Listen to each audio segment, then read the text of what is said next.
She called us a nigger. She called us a nigger in Facebook. For real? Yeah, she did. She did. She did. She did. She did. She called us a nigger. She definitely called us a nigger. She definitely did. She definitely did. That's disrespectful. To me and your kind, you can call me what you want, but you don't call me no nigga. You don't call me no nigga. You don't call me no nigga. You want to call me, but you don't call me no nigga. I don't give a fuck. Especially coming from your kind. You don't call nobody no nigga. Bitch. No, you're not sorry, bitch. Say nigga again. Say nigga again. Say it again, bitch. Say it again, bitch. Say it again. Say it again. Say it again.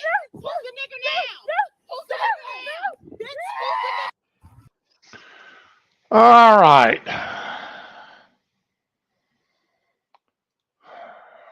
Yeah, I started with that this morning.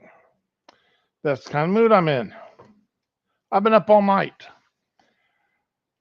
I've gotten out of the past 36 hours, 48 hours, I've gotten 4 hours of very interrupted sleep. I've been up all night. Uh, and what can I say? Your boy Pat posted that yesterday. Comments he put to it, I have to agree with it.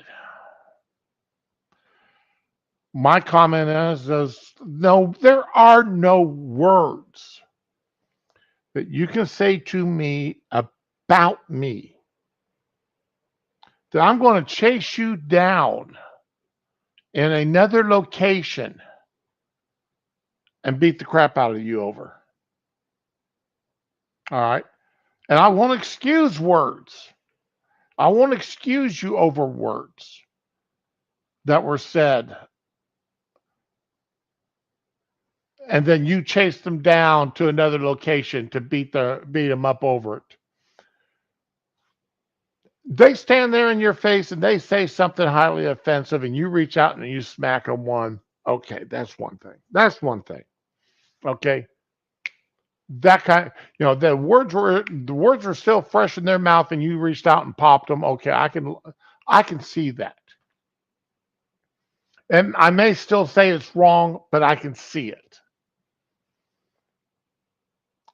But you chase them down the block over a word that escapes your mouth on a daily basis.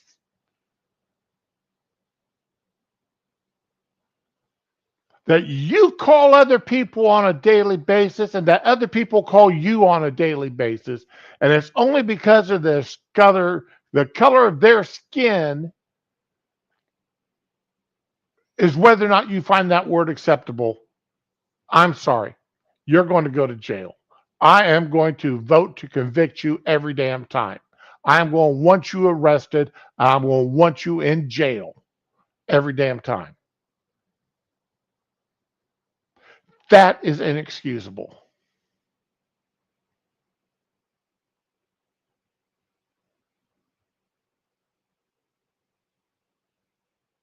End of conversation. End of conversation. I just want to get that over. Get that. I want to get that out of my system first. All right. I've got other things I need to get out of my system. And I got some fun stuff here, or at least I find fun.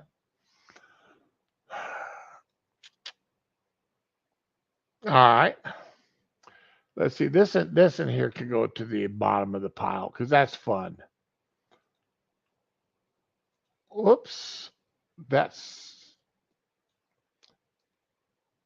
was going to go to the end. That'll probably be the last story I talk about.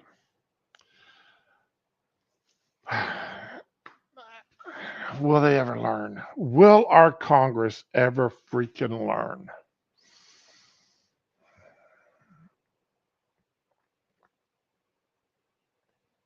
I don't know what to say about him. I don't know. Will our Congress, will the people in this administration ever learn? Mayorkas.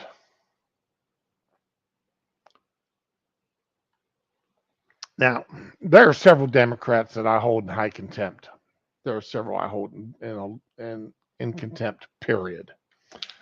Uh, one of the biggest ones I hold in contempt, all right, is one who, well, he denied the existence of a radical left-wing group that had no problem with destroying a lot of property and people. All right. Said that they were a myth. Words to that effect. You know, I'm talking about old Nadler. No.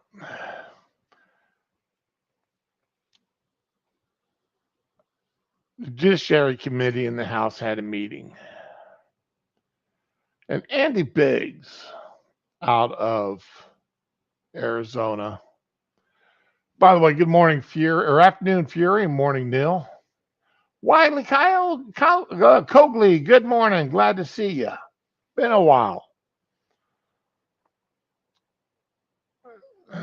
And you guys, all right, like I said, I've been up all night. I haven't been able to sleep. So God only knows what kind of stream we're in for here today. Yeah, AK, also known as the Penguin. Yeah, you're right about that.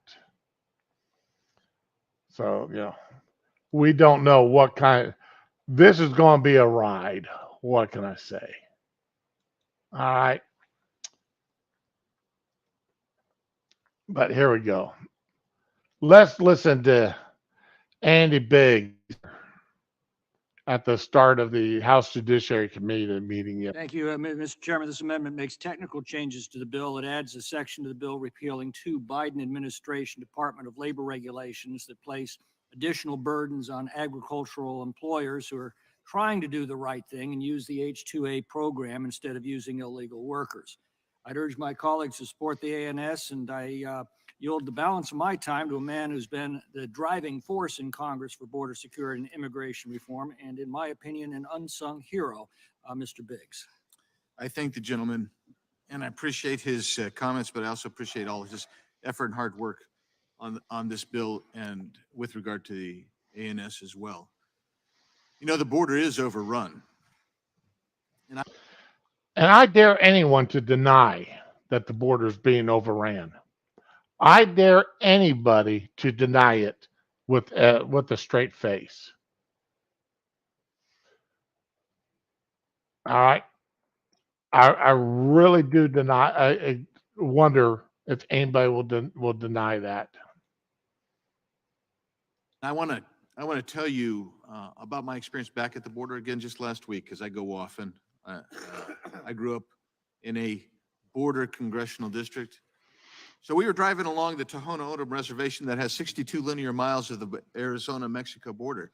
Just last Thursday, we'd been down to the Bamry Wash and check out the bridge that was there. That the first time that is a big wide wash, gets filled with water. It's used frequently by human traffickers and drug smugglers, and they built a bridge over it. It's great, but it's only about 6 feet high. So the first big rain they had washed over the bridge so that CBP couldn't use it during the rain. That was odd. So we moved from the Bamry Wash and we went over to the San Miguel Gate, where you frequently will have. That's where the groups in the Tucson sector come. They come to San Miguel Gate. And we were checking that out again. And then we're moving along the border road. And as we drove along the border road, I could see about 250 yards ahead of us, three small children playing in the road. Now, mind you, we're on the reservation, so I thought maybe these are reservation children, although we were in the middle of nowhere, really in the middle of nowhere. And as we got closer, we saw all of these people begin to emerge from the high desert shrubs and scrub that were there. And we stopped and talked to them because we had to wait for the Border Patrol now to come. We had to alert them. There's no signal. We had to stand on the cars. We get signal, so they call. And what we found is there were 21 individuals there. 21 illegals with children. 21 illegals with children. There's a family from Chiapas. Where are you going? He says, I'm heading to the Carolinas. I'm going to be a roofer. He and his wife and their 5-month-old baby. an individual lady, 2 single adult women traveling on their own, 2 other single adult women with children, and then 1 other putative family unit, which raised suspicions not just with me, but also with the Border Patrol agent who was there. Why were they coming? Because they knew they were going to be released into the United States. In fact, when I asked the Border Patrol agent, but by the way, the reason we got so many agents there because they're stretched thin on this rather remote section.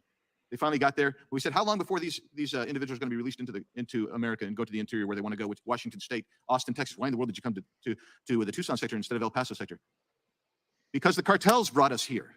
We went to Caborca, a Sonoran town of about 60,000 people, whose most famous resident is Miguel Quintaro, a famous drug lord allied with the Sinaloa cartel. How much did you pay? 75,000 pesos a person on average. They were brought to that location. They were dropped off south of the border, a 2-hour walk in remote desert circumstances in 95-degree-plus weather. A 10-year-old boy wearing Huarache sandals. The coyotes brought him there. They walked for 2 hours, and then they waited for 2 hours until we happened to come along. That's what the Biden policies have brought. And you talk to them, and they're here because of the Biden policies. Chiapas, Zapotec, Merida. Those are the states they came from. This bill goes a long way to restoring humanity. Cruel and heartbreaking, this bill, Mr. Ranking Member? You should have been there. This bill must pass. I yield.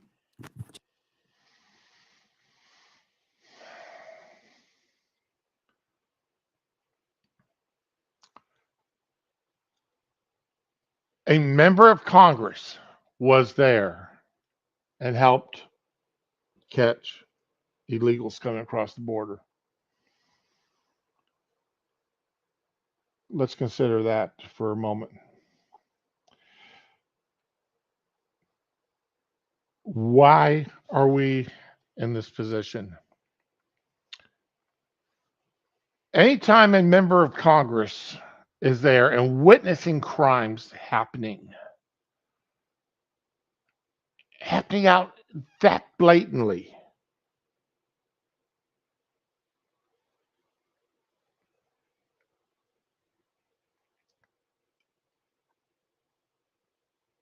that is evidence that the laws aren't being enforced. You would think that these guys would hide. But no, kids are out playing in the middle of the roads. They don't care.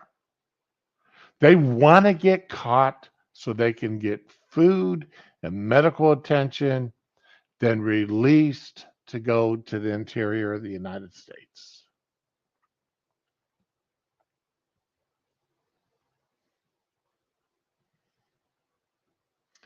That is what's going on right now at our southern border.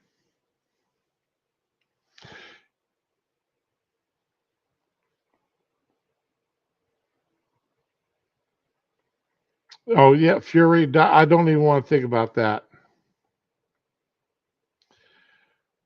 Oh, now, Coakley, come on, my buddy Willie. Now you're talking about the great replacement theory that the Democrats have said is not a thing.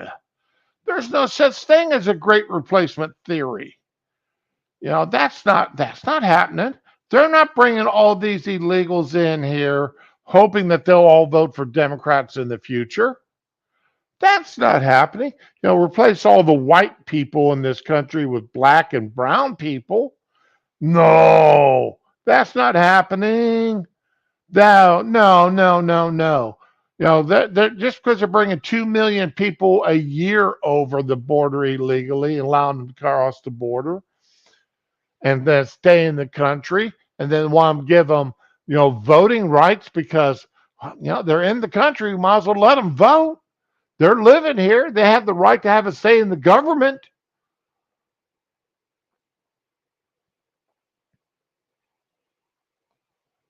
I mean, that's what we're told.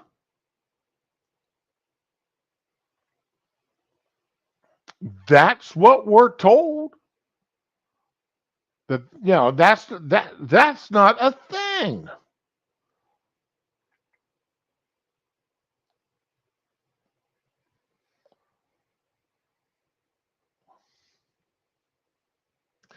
Not all, Fury. A number of them, yes, but not all. And that's exactly what the Democrats are counting on. It also depends on where they're coming from, too. Are they escaping Cuba? Then they're more likely on occasion to vote Republican. But are they coming up out of Venezuela and such? Yeah, they're more likely, Mexico, they're more likely to vote Democrats because it's Democrats letting them in the country and allowing them in the country and to stay in the country.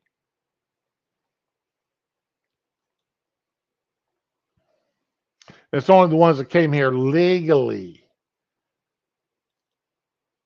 that the issue is not that it's more on the Republican side. Excuse me. I warned you guys. I've been up all night. I've gotten like 4 hours of sleep since 3 o'clock yesterday morning, 4 o'clock yesterday morning.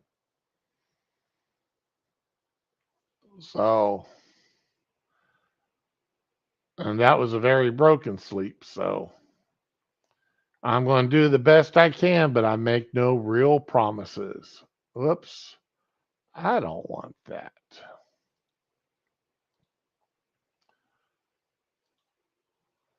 A lot of what I'm doing here today, though, is dealing with illegal immigration.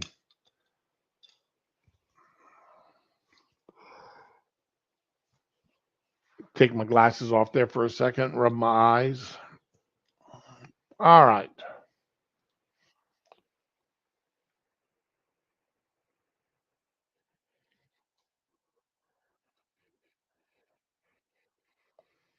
You said just a moment ago that if Congressman Roy hadn't cut you off in that hearing, I was in that hearing in the Judiciary Committee as well. You are one of the most assiduous bureaucrats I have witnessed at evading and filibustering in response when members have 5 minutes to ask you questions instead of coming forward directly. Here's what you could have said to Congressman Roy. No, Congressman Roy, we do not have operational control, but no administration has achieved the standard of operational control set forth in law. That took about 2-3 seconds. And then he could have followed up with this, and I'd like to. Secretary Mayorkas, given that illegal immigration has been setting records for your entire tenure, the fact is that under your leadership, the Department of Homeland Security is farther away from the legally mandated standard of operational control than ever. No lies detected. Now, the way the law is written, if any illegals cross the border, then we do not have border security. That is by definition the way the law is written. Under Trump, we didn't have it. You come closest under Trump, but under Trump, we didn't have it. We didn't have it under Reagan, didn't have it under either one of the Bushes. We have never had 100% secure borders. That's always been that lofty goal. Now, if the Democrats had done what they promised under Reagan, when they got their initial amnesty, we would not be necessarily in the position that we're in now. No, Fury. Well, I'm tempted to give them back California. I'm half-ass tempted to give them back Hollywood. Give them back Hollywood. Give them Los Angeles. Give them the very southern part of California back. Let them see how they like it. But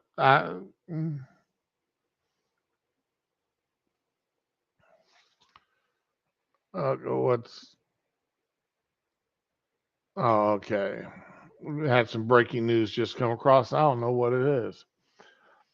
But Mayorkas he's one of these people that, as was just pointed out, has mastered the art of chewing up time without saying a damn word. Much farther away, correct? Congressman, our apprehension rates are consistent with the apprehension rates of prior administrations over the years. Liar. I can say it. I can call you a liar there, Mayorkas. I can call you a liar because you are. The fact By of the matter numbers, if the standard of operational control is no illegal immigration coming across our border, then you're farther away from that than ever. The fact of the matter is the migration that we are experiencing at our southern border is not exclusive to our southern border. It is gripping the entire hemisphere and the entire world. Your policies are causing it, Mr. Secretary. Congress set an objective in law. You haven't pursued it. You have pursued its opposite. Who are you? You just said a moment ago that by a reasonable definition of operational control, you've achieved it. Who are you to displace the legal definition of operational control by this Congress in favor of pursuing one of your own invention? That has been a question I have been waiting for somebody to ask this son of a bitch.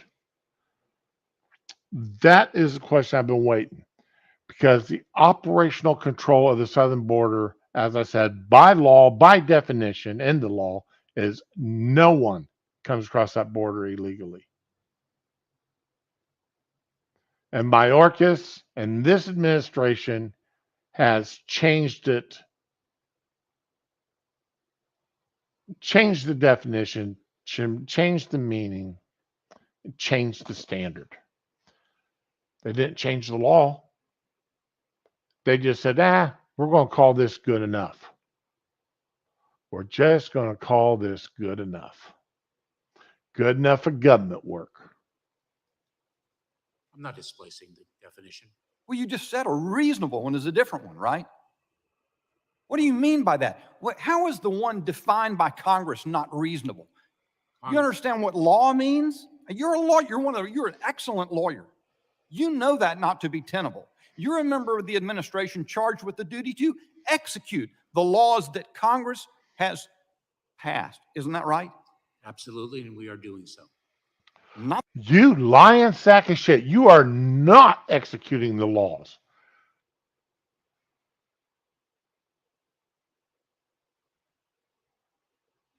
Because if you were executing the laws, you would be having a hell of a lot more people deported across this country, out of this country.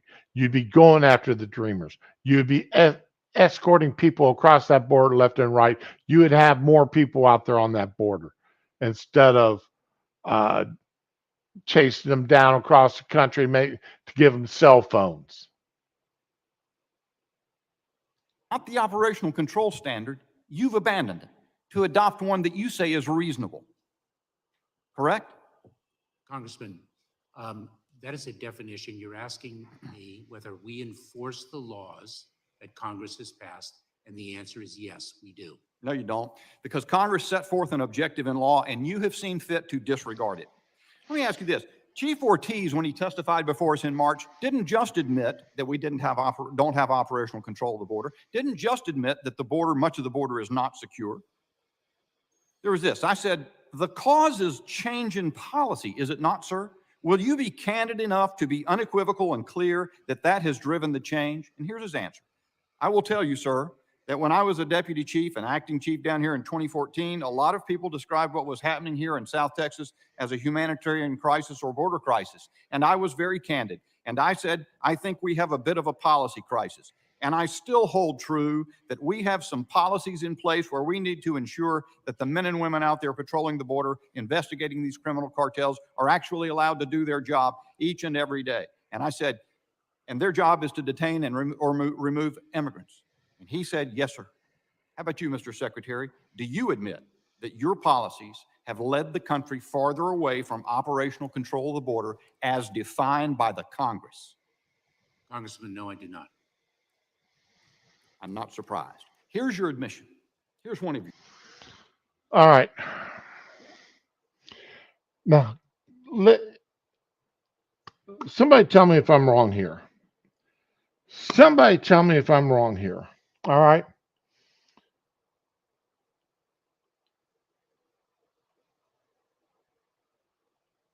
Let's go back to President Trump being president.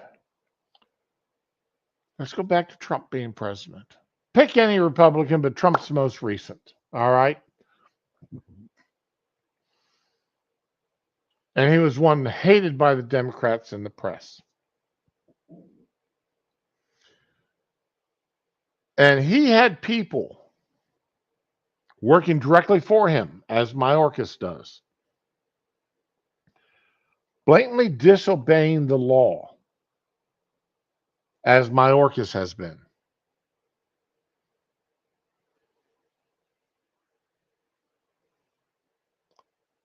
Do you think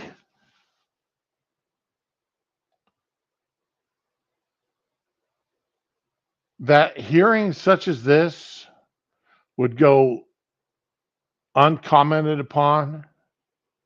That these hearings would be ignored by the media? I mean, consider the circus that they made out of January 6th. Think of the circus they made out of the fact that Trump using basically the same policies that Obama set in place for restricting access to the country of certain countries, not based upon their religious beliefs, but upon the terrorists that had come out of those countries.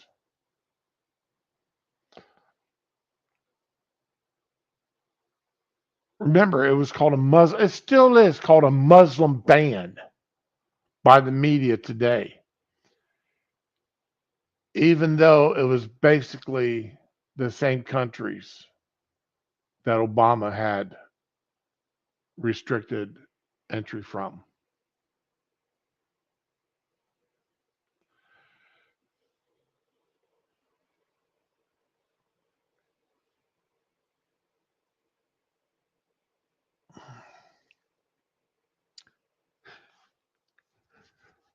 Hey, Sean, how you doing today? You're right, that plan wouldn't go over well. I don't want to see people shot on sight. I don't. I want to see a border,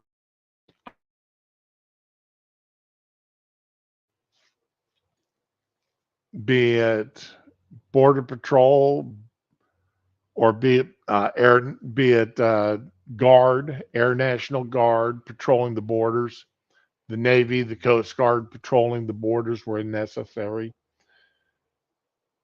the Army, the Marines. I don't care. I just want to see our border patrolled and illegal immigration stopped. We're slowed to such a trickle it is, for all intents and purposes, stopped. How in the hell can we say we are a nation of laws when we're allowing people to break our laws every day? How can we claim to be a nation of laws when we don't enforce the very basic laws? The basic laws of who can enter our country. Who, what, when, and where.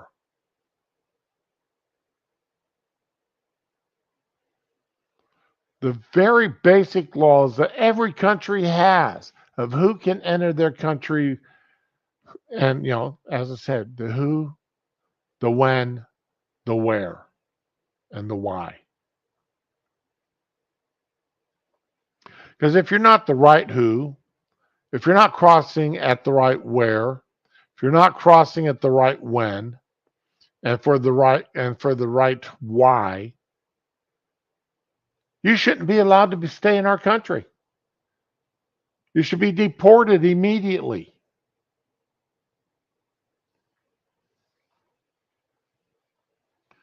And this idea, well, we've got this, these people are trying to escape that. They are trying to make a better life for themselves. All right, first of all, how about making better lives for Americans first? Take a look at how people are living in California. Take a look at the homeless situation in California. Take a look at the homeless situation of our military's veterans. Take a look at the homeless situation.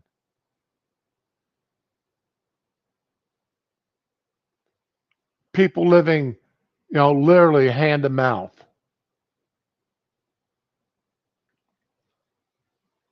Within our own country, our own citizens. You want to tell me that we want to care more about somebody who breaks our laws by entering our country illegally than we're going to care about our own citizens who may be forced to break laws in order to survive, in order to subsist? And remember, there are cities out there that make it illegal to feed the homeless. There are cities out there that try to make it illegal to panhandle, even though that's been determined to be a violation of the First Amendment.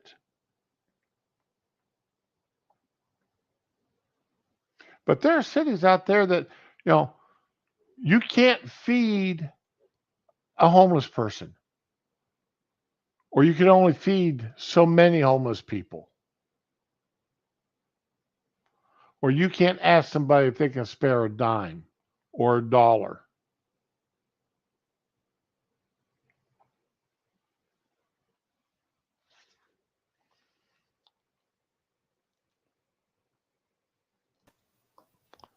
Hey, Dar, how's it going this morning, my friend? Ahoy. Ahoy. And how is you today? IRK. You're RK?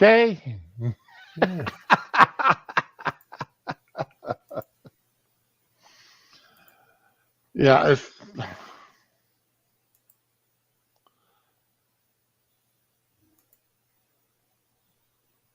Yeah, Martha's Harbor, Martha's Vineyard there, when they took in all those illegal immigrants and made a big show about giving them the food and the tents and everything else.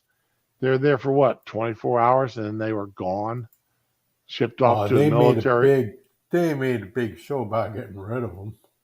Got them all over onto a military base. Get them scum people off of our property. Well, it's that whole thing, you should be nice to them and give them all this, for you people, not for us. Right.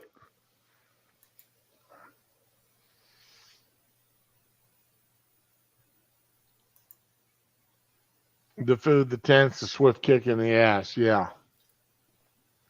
Yeah, it sounds kind of like being in the military. I got my ass kicked more than once while I was in the service. Yeah, you're not the only one. And it's like a rite of passage. And am I going to say I never deserved it? It's much like the whippings I got from my mom and dad growing up. Yeah. I got every one I deserved and none that I didn't. And avoided some that I should have. Yeah. I remember my first case of wall-to-wall counseling. In 1978, yes, that was still a thing. It took 5 of them. But by God, they administered that case of wall-to-wall counseling. But how about you, Dar? Do you remember yours? Yeah, we called it a little something different, but yeah, I had a few of those. Yeah. And I know a few people that, it was administered to. I can neither confirm nor deny I was involved in that. It took 4 E4s and an E5 to administer me my wall-to-wall counseling that day. The E4 Mafia was a thing.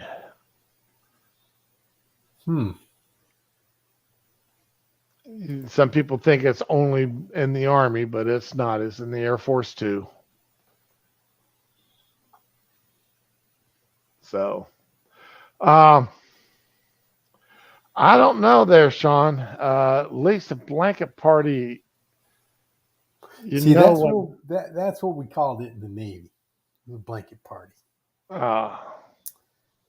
And see, that's not so much as a counseling technique as it is, to encourage others to, be more in line with the way they should be. It was more of a, kind of help others with their deficiencies. Well, they just took me behind the shop out in between two buildings, and they turned up the television real loud so nobody could hear what was going on outside. Turned up the radios real loud so nobody could hear what was going outside as they proceeded to bounce me off of everything they could physically bounce me off of. Bounce from one wall of the building to the other wall and back again. Oh, wow. So, hey, I deserved it. I was a smart ass. But I held my own. I gained a little bit of respect from them that day, but I gained a lot more for them because they promised me to be worse next time. That doesn't really sound all that bad, but okay. Uh, Well, of course, we are talking about the Air Force. well, The kindler, gentler military. Well, Military light. all the bruises were below the neck and above the belt line. Yeah. So that was the rule. Nothing above the collar of the shirt or below the belt line. So yeah, that's where everything had to land. And maybe that's what a few people in some of these administrations require. It's what quite a few people in general require.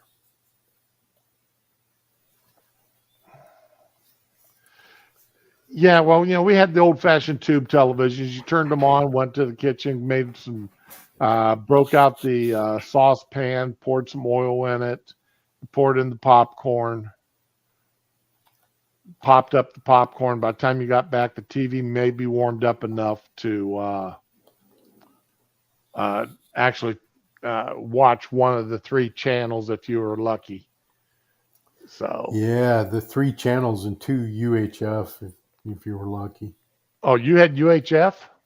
Yeah, well, in one place where I lived,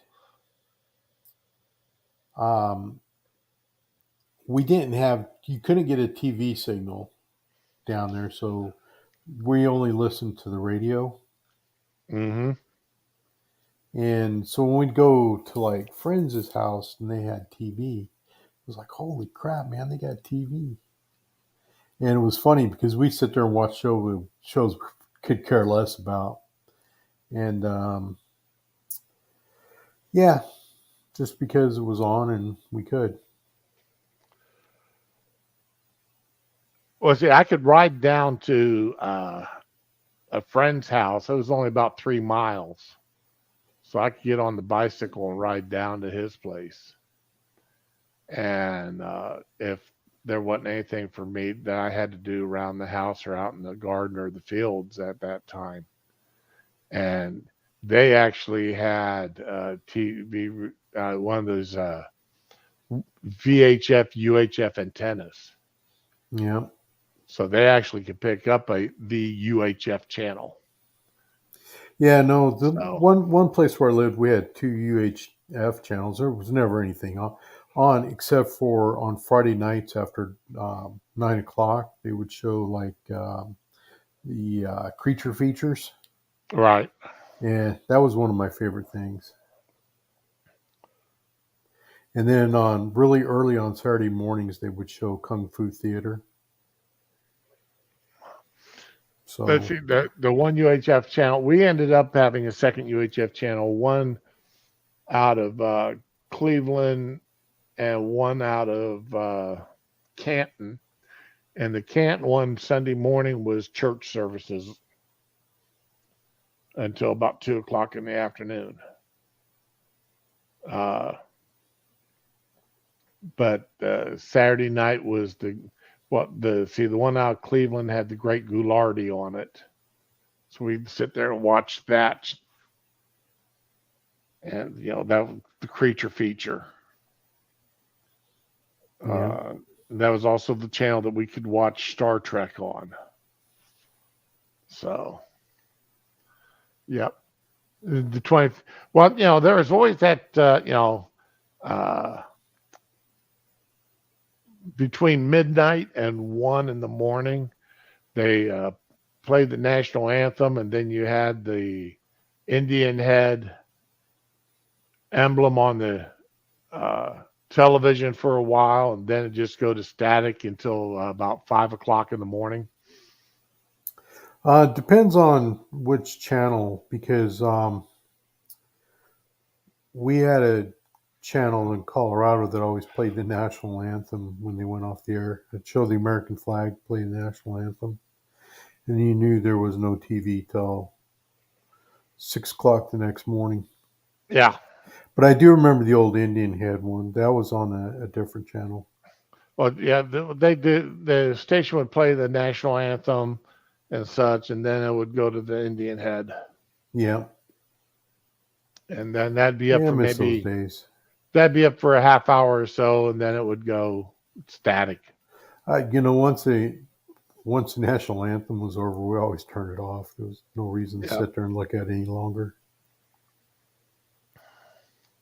Yeah, but Fury, you had to pay for those BBC 1, 2 Wales and such.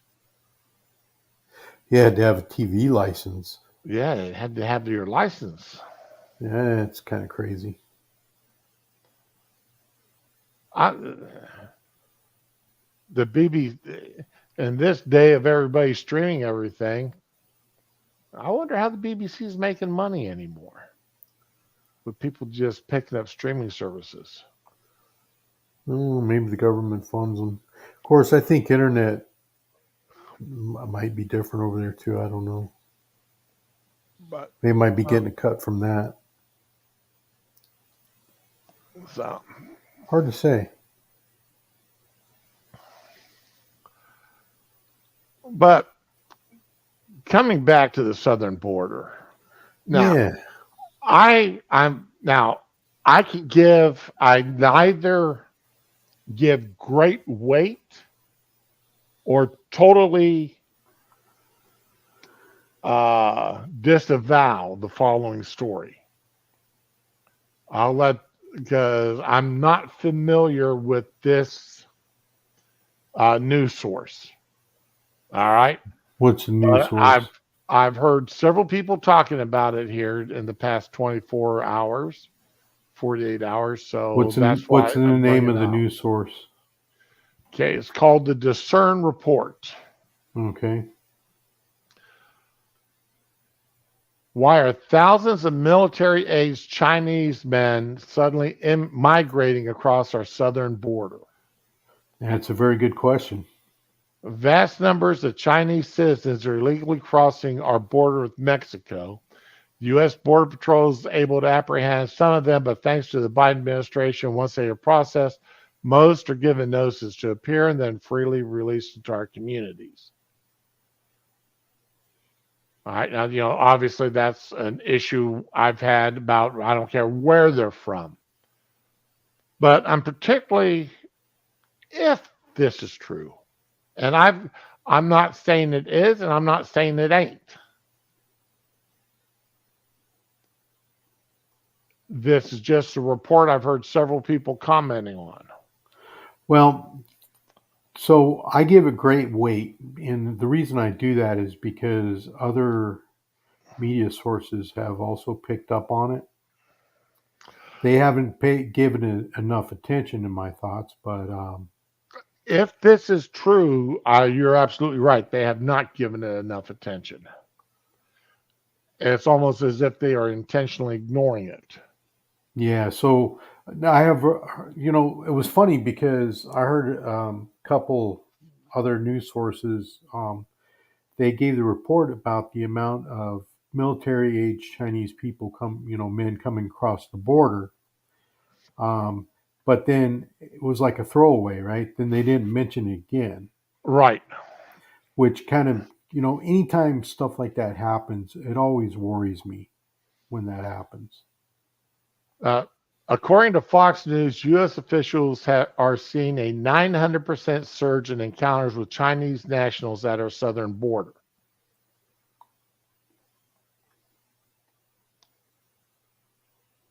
In 2022, a total of 1,987 Chinese nationals were apprehended at the southern border.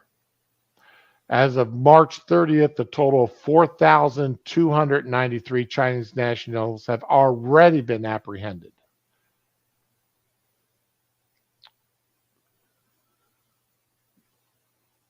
Now, I don't use the term invasion lightly, but I've been saying it now. I've been using the term for the past 2 years as far as what's been happening at our southern border.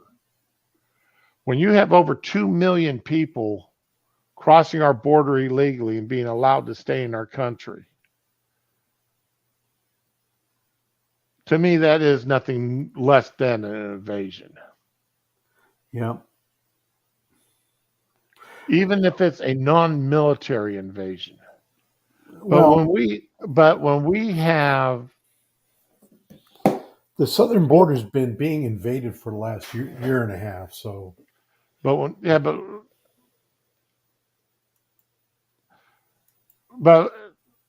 when we have 4,000 Chinese men sliding across the border, again, these are just the ones we know about. If we know about 4,000, has there been 12,000 that gotten across we don't know about? Has there been 16,000 that have gotten across the border we don't know about? Sure, Badger, I can post a link to this story. but you see, the thing of it is, the border's we've been being invaded for a year and a half, because for the longest time it was military aged men from Venezuela, Mexico, other countries. Then we started getting all these people from Saudi, all these military age men coming across the border. So we've been being invaded for a while.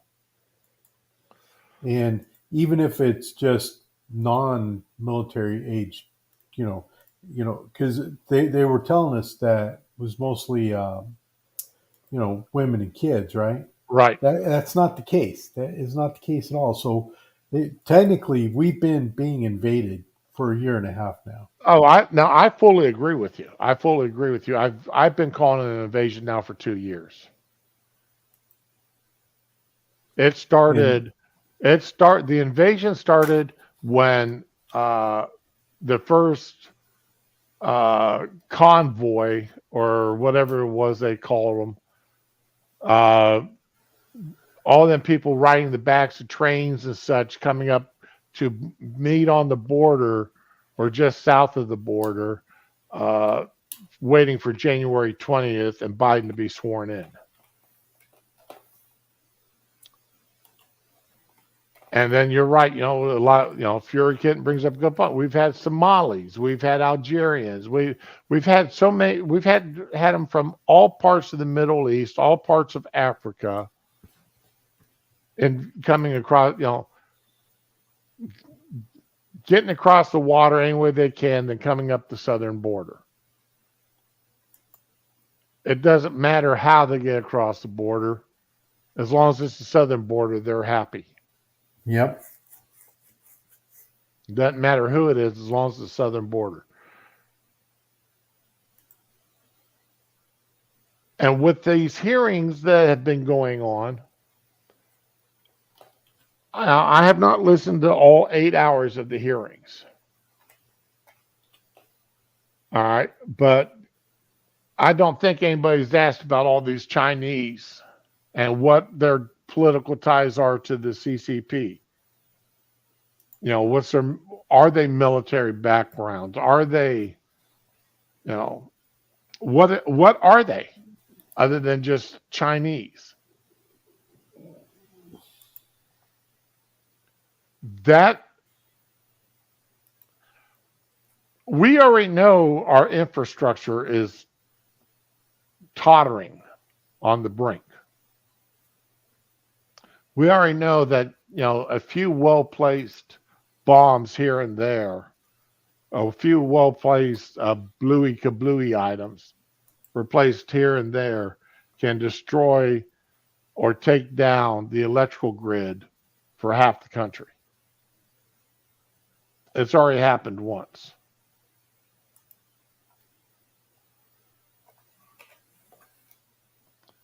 So what kind of experts, well, what kind of backgrounds are these people coming across our southern border? What do they have? You know, they just made a big deal out about the fact that the Chinese police, you know, all of a sudden they discovered the Chinese police have been operating within our borders. I'm sorry, but I read that story over a year ago. Yeah. I read that story over a year ago about Chinese police having operations within our borders.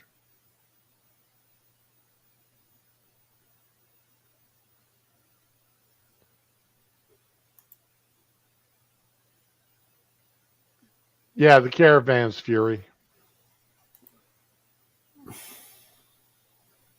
So no, I mean, what in the hell? That's why, you know, when are these people going to freaking learn? When are we as Americans going to learn? Are we so damn stupid? Are we so caught up in ourselves? Are we so brainwashed by the media?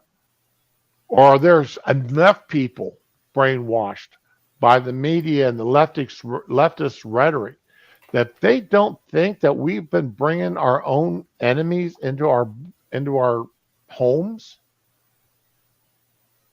That we don't have our own enemies coming across the border just waiting to, you know, cause destruction? Have we gone that far down to where, you know, some people think we're invincible, or just by being nice, we can get along with everybody?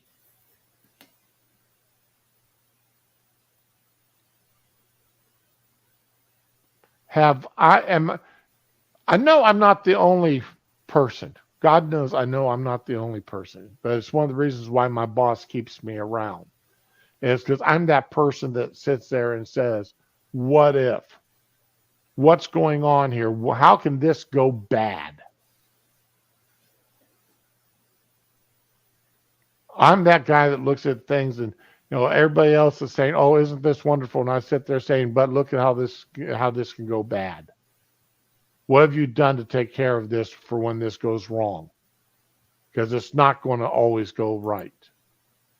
Where these people coming across our southern border aren't all coming across the border just to prepare for their families.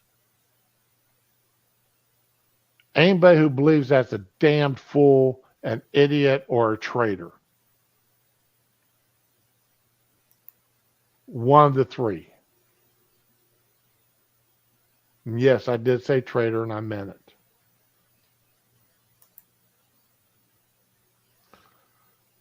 Racist, sexist, istophobes, yeah.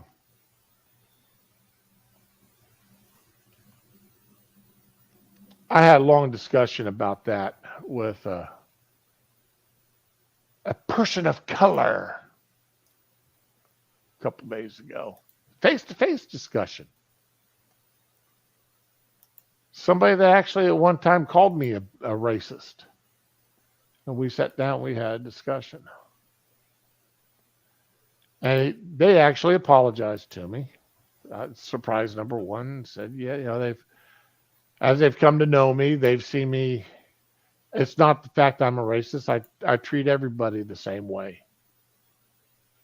I don't trust everybody's word just because they give it to me. You know, and that they see that, you know, it's not that I hate people. I just have learned not to trust everybody right away.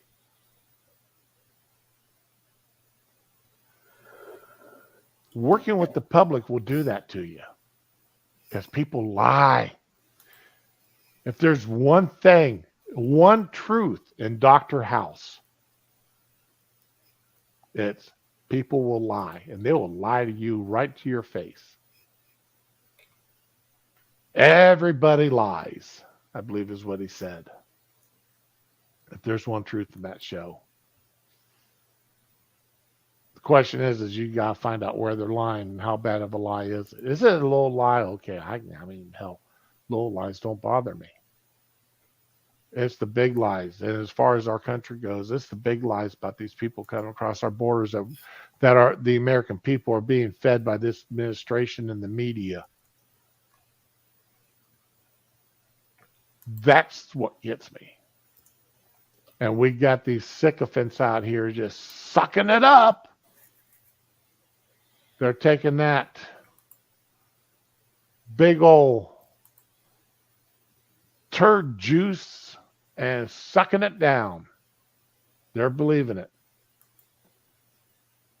You know, they see the crime that happens. They see what's going on, but they're being told they're racist or sexist or homophobes or whatever.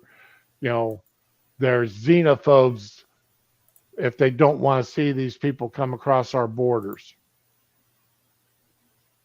You're anti-Muslim if you don't want to see them come across our borders. No, I'm not anti-Muslim. I don't mind people coming across the border, but they have to do it legally. Exactly. Let's see here. You get this a little bit larger.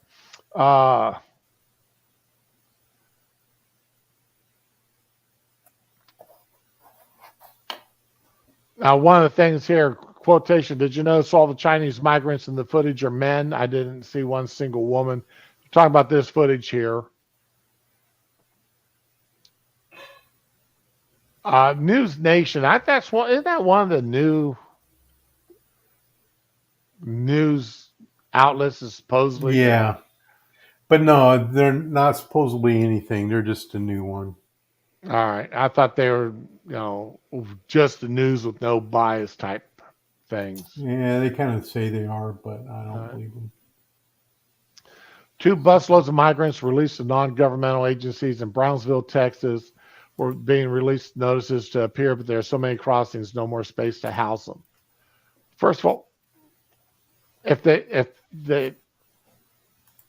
why are they given NTAs?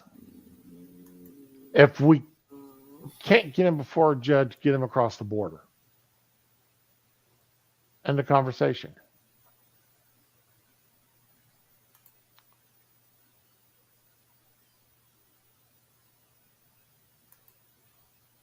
We've got some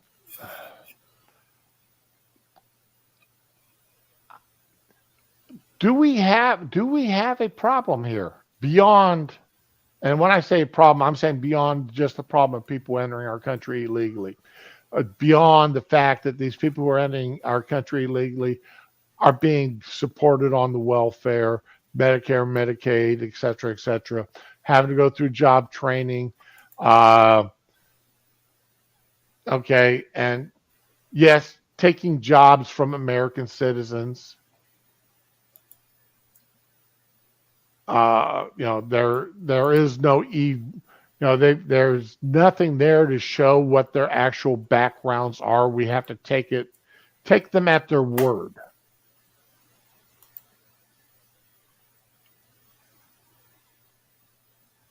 So, we've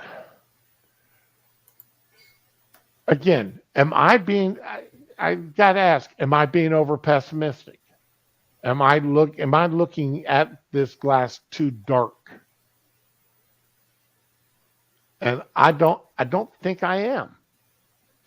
I hope I'd be happy as hell to find out I was wrong.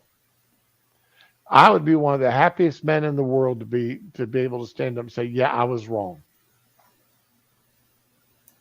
Because for me to be wrong, that would mean everybody coming across that border actually was a friend to the country and had no ill harm, no ill will in mind for the American people or this country. That would make me one of the happiest men in the world to be able to say that I was wrong. But you want to make me one of the saddest men in the world? For me to stand up and say I was right. Because at that point, what that means is that these people that have come across our border have then turned around and done something caused great harm to our country. They've taken out power grids. They've taken out food production. They've taken out, a few million people through one overgrown nuclear bluey kaplooey item. All right. There's too many things that I would take no joy in saying, see, I told you. I think I'd sit down and cry rather than say that. I'd rather be proven wrong.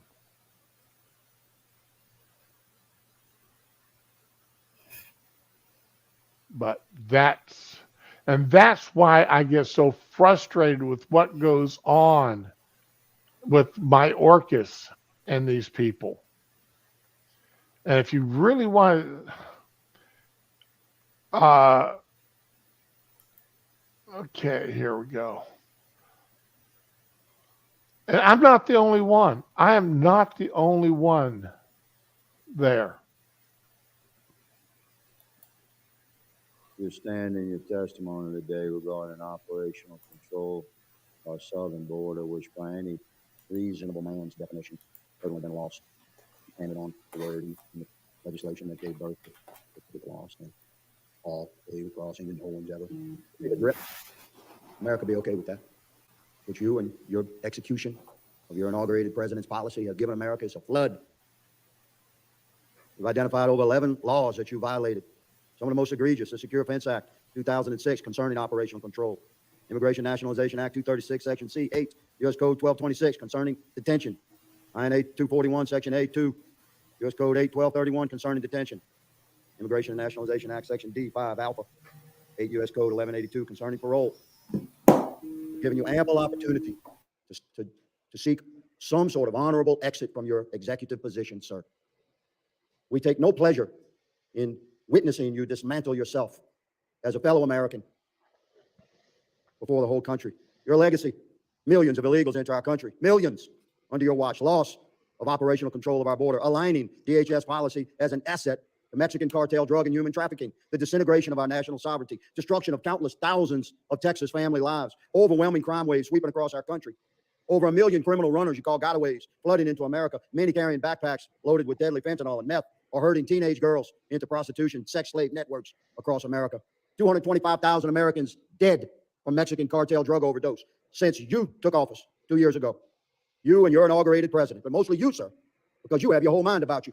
And you have a highly decorated background in border operations, so you're supposed to be the expert. You, sir, are the Secretary of Homeland Security, who has failed in your sworn oath to protect our nation from invasion. You had an obligation to execute the president's policies or advise the president if his policies were bringing injury to America. Ultimately, your oath requires you to secure our nation's sovereign border with Mexico and do anything necessary to stop the Mexican cartels from trafficking endless wave upon human wave of illegals into America, along with miserable death, unspeakable grief, graveyards filled from sea to shining sea with the bodies of American sons and daughters dead from fentanyl. You've brought generational trauma upon our country. I believe history will witness your era of service as a transitional time in our country. What was America like before Secretary Mayorkas? And what was America like after him?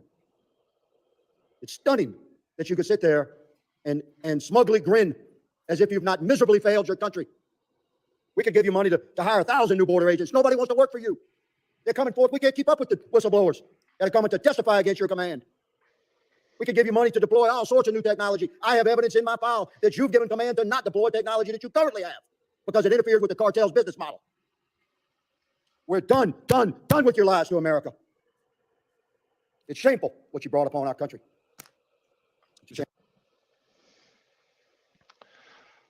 I can't argue with one thing that he said there.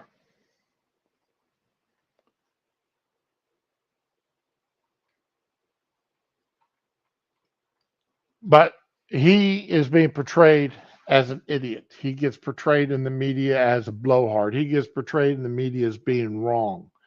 He's a wacko. He's tinfoil hat brigade. He's a nutcase. He's a hater.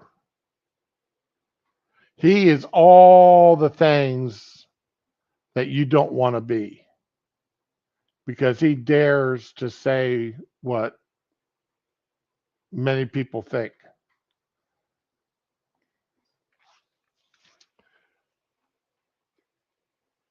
We had, did you watch or listen to Monkey last night, Dar?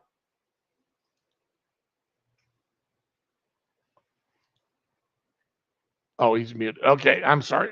All right. Anybody else listen to Monkey last night where they was talking about Eric Swalwell and Marjorie Taylor Greene?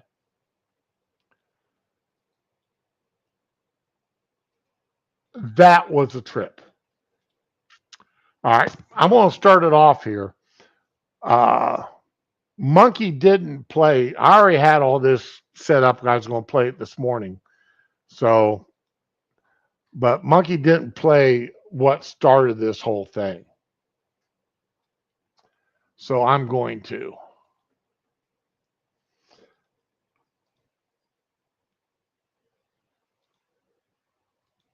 This is what Swalwell did the other day. Gentleman yields. I now recognize Mr. Swalwell from California for his 5 minutes question. Congress, Mr. Secretary, you want to respond to can I that? Go take ahead. 20 seconds? Yep. To say that we are doing nothing is an absolute falsehood. We are taking it to the cartels. Do I think that nearly 58,000 fentanyl overdose deaths in 2020 are quote unquote justified? Enforcement personnel. Americans, but to say that we are doing nothing is unequivocally false. Mr. Secretary, you oversee one of the largest law enforcement personnel in America. Is it the position of the Biden administration to fund or defund the police? It is. All right. I'm going to back this up just a little bit. Of course, Swalwell got to break out the boogeyman, the Democrats' great boogeyman, Donald J. Trump.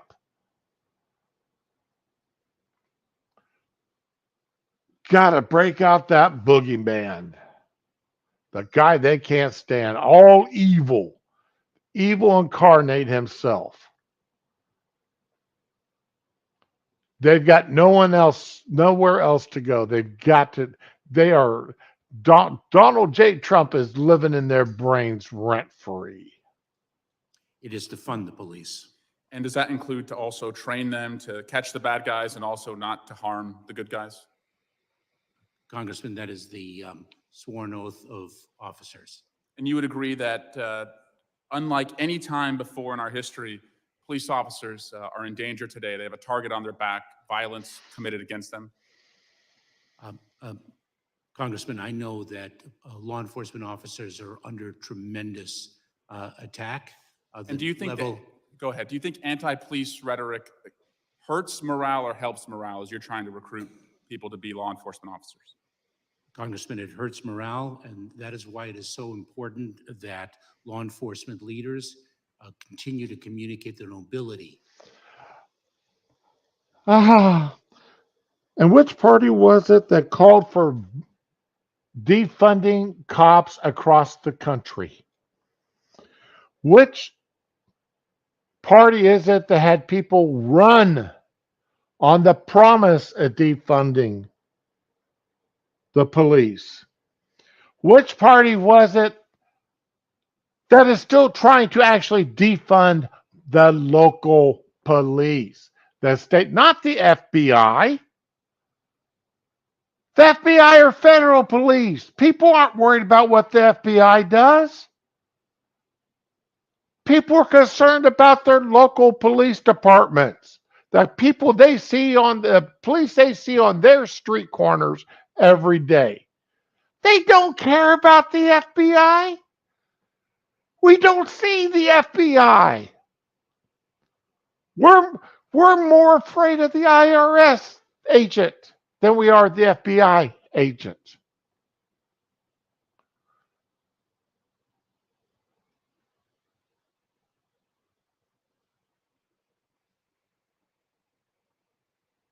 But you notice what Swallow here is doing. While he's got the sign up there saying defund the FBI, that Trump said that,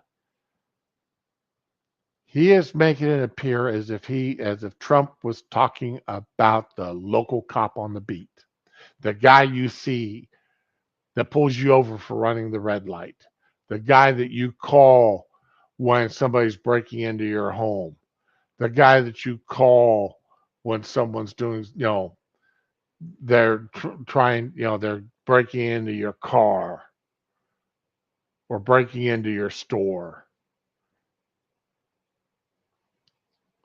When that's not what Trump was talking about. And Trump was talking about defunding the FBI for the political attacks that they'd been doing, the blind partisanship. But nah. Swallow there is just lying out his ass. But anyway. The nobility of the law enforcement profession. I'm very proud to say that. And does anti-police rhetoric put targets on the back of law enforcement for their safety? Congressman, it does. That's why I'm disturbed about a recent tweet from the former president that says Republicans in Congress should defund the Department of Justice and the FBI. I'm also concerned about people on this committee and their own anti-police rhetoric. The FBI are not police, you dickhead. The FBI are not police. This is a defund the FBI campaign effort. Again, thousands of FBI agents who work hard every day to take bad guys off the streets. In fact, after the FBI raided Mar-a-Lago, someone armed to the teeth went to an FBI field office to try and kill FBI agents. I'm also concerned that the chairman of the Judiciary Committee invited a witness. When you could have any person who walks this earth as a chairman of a committee to come in and testify, the chairman of the Judiciary Committee invited the author of this tweet. Will the gentleman yield? Will the gentleman cops. yield? Will the gentleman yield? Mr. Chairman, Personal inquiry. Troll is interrupting. He's not yielding. I'm not The gentleman is recognized. So it concerns me that there is this anti-police rhetoric that's happening among some in the MAGA Republican Party because they vote against police funding that was included in the COVID relief package. They vote against police reform efforts that would put millions of dollars in community police officers on our street. They vote and are against the union protections that allow them to collectively bargain. Oh, yeah. Oh, I'm totally against police. I'm against anybody who draws their paycheck from the taxpayer's dollar from being able to unionize. All right. Why? Because it keeps bad cops, bad teachers in their jobs. We've seen that time and time and time again. Bad cops, bad teachers are kept in their jobs because of the union. Because it's damn near impossible to fire one, even when they've broken laws. Even when a cop or a teacher has broken the law, it's damn near impossible to get rid of them. because of the unions. And as we honor the hundreds of January 6th officers who were hurt that day, too many of them gave comfort and aid at the DC jail. I also want to ask, is anti-Semitism on the rise in America, Mr. Secretary? Congressman, yes, it is. And are we And who is responsible for the anti-Semitism in this country right now? Who is responsible for it? I'm going to ask. Because I think we all know. All right. Is it people that look like MTG? Is it people that look like Swalwell? Or is it people that look more like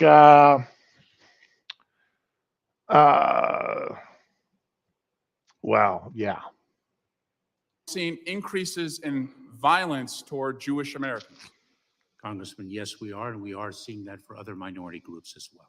And so when an influencer like Kanye West, who has millions of followers on social media, says that he's going to declare DEFCON 3 on the Jews, do you think that increases threats to Jewish Americans or decreases threats? Words like that increase the threat to minority groups, Congressman. And that's why it surprises me that the chairman of the Judiciary Committee tweeted out, Kanye, Elon, Trump. Well, we know what Trump thinks about law enforcement and what is happening in law enforcement right now with targets on their back. But this tweet was kept up for months. Swalwell, you lying sack of shit. Trump has nothing but respect for the most cops. It's the FBI, the weaponized, politicized FBI that Trump speaks out against. You lying sack of shit, you. After Kanye West said that he was going to declare DEFCON 3 on the Jews.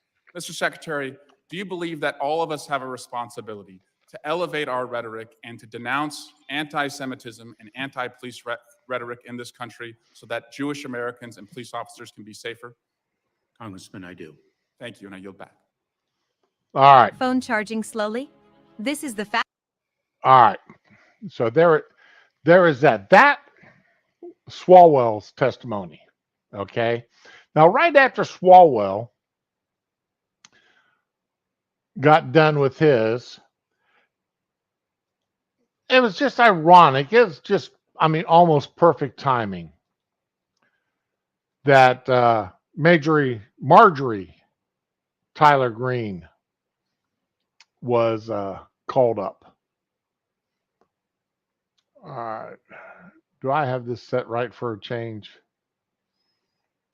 Yeah, here we go. This is the gentlelady from Georgia, Miss Green. That was quite entertaining from someone that had a sexual relationship with a Chinese spy, and everyone knows it. But thanks for entertaining. Boom! Swalwell put her picture up, accused her of hating cops. Accused her of hating cops. Something that I haven't seen her do. I've seen her say defund the police, but I haven't seen her say that she hated cops. And she comes back and she lays him. And we all know the old Swallow Boy there. Remember, Swallow Boy there's the same one that's threatened to use nukes on anybody who supports the Second Amendment and refuses to give up any firearms. Swalwell threatened to use nuclear weapons on us. Your words down.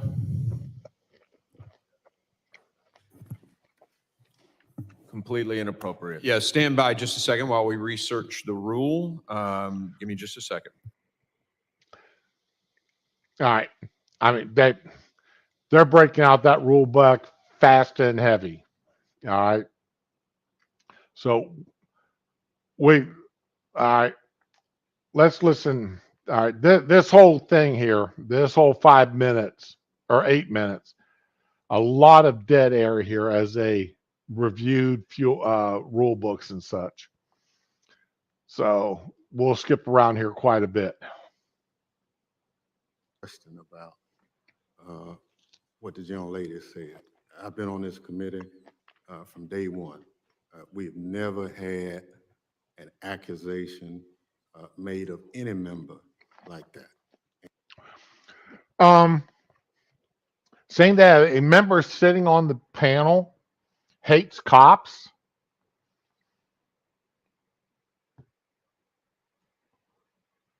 How would you characterize that comment? How would you characterize that comment?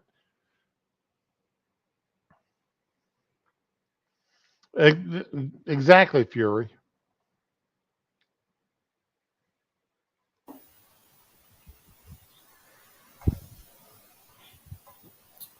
You're doing a lot of yelling. Oh, yeah. And I'm appalled at it. We all ought to be parents. We are better committed than what the young lady is trying to make of this committee. So I appeal the ruling of the chair. The ruling of the chair has been appealed. We will now, gentleman moves. Mr. Chairman, a point of order. Yep. Right over here. Could you explain what part of those words are not engaging in personalities and what the basis of your ruling is? No, we're going to let the vice chair take over the committee at this point. Thank you. Mr. Chairman, I move to table the motion. There's been a motion to table. Now, okay. Now there is a difference here. What the man's trying to do, and they do succeed later on, but what they're trying to do is shut her up, not allow her to speak or ask any questions or anything for the rest of this hearing. That's what they're trying to do. They're trying to shut her up entirely. All in favor, say aye. Aye. Aye. Those opposed, say no. No. In the opinion of the chair, the ayes have it, and the motion to table is agreed to. And of course, they asked for a voice vote. Mr. Luttrell. Mr. Luttrell.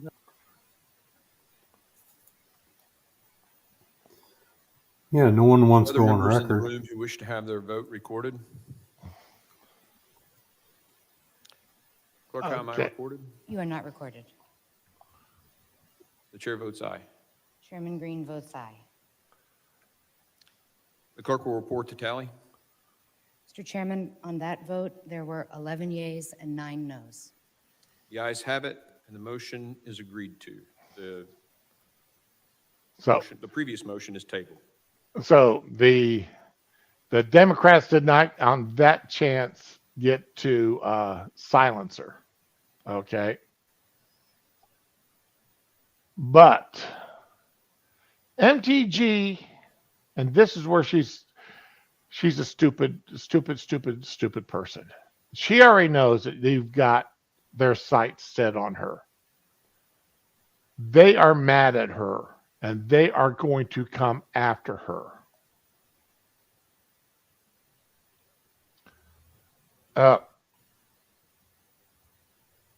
Shared the wrong one.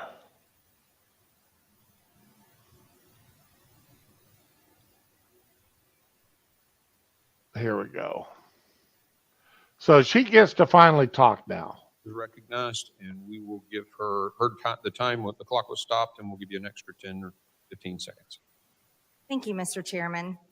Secretary Mayorkas, since you have been in charge of the Department of Homeland Okay, I'm going to speed this up a little bit to get through to the good part.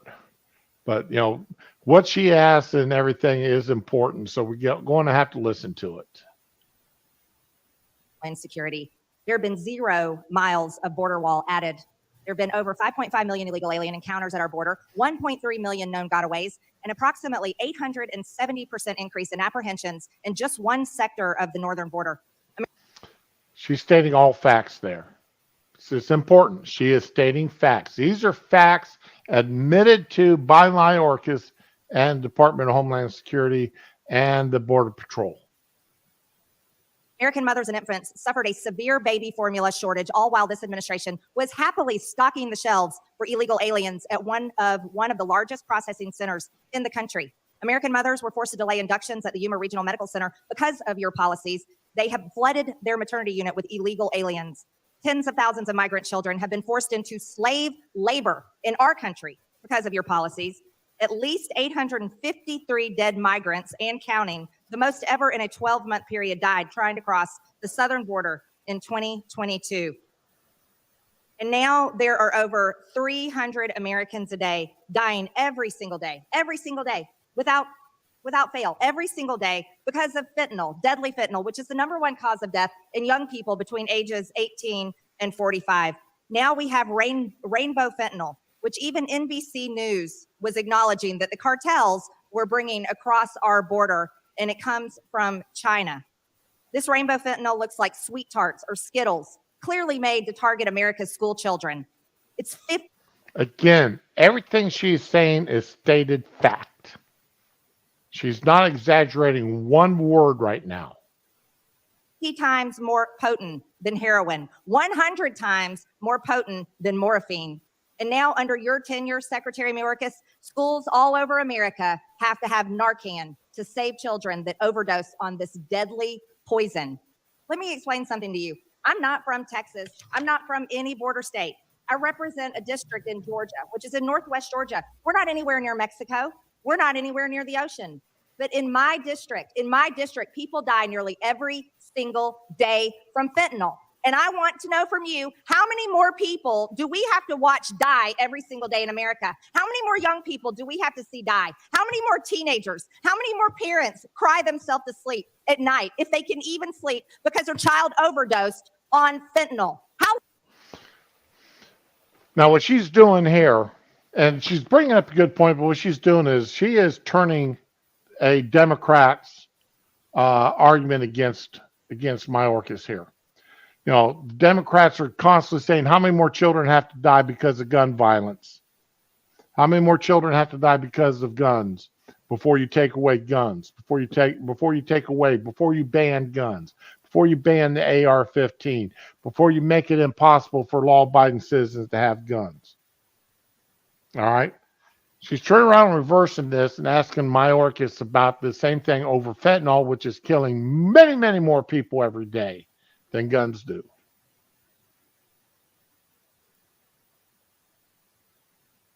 So she's turning their own argument against Mayorkas here. Which is kind of a nice, refreshing thing. Yeah. I just wish it wasn't her.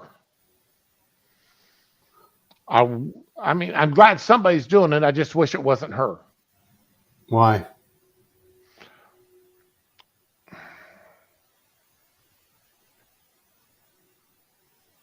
Because she is already, again, I'm looking at this from she is even more tainted than the average Republican is tainted by the media. And a lot of it through her own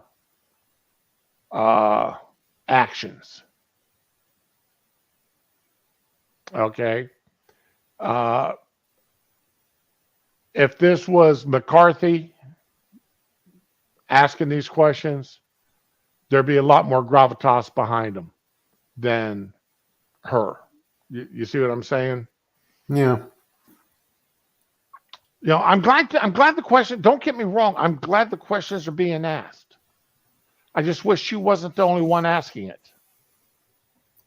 How long are you going to continue this outrage, complete outrage, where China is poisoning America's children, poisoning our teenagers, poisoning our young people? How long are you going to let this go on?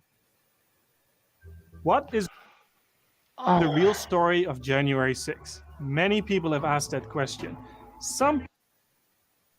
Congresswoman, let me assure you that we're not letting it go on. We are fighting this. No, I reclaim.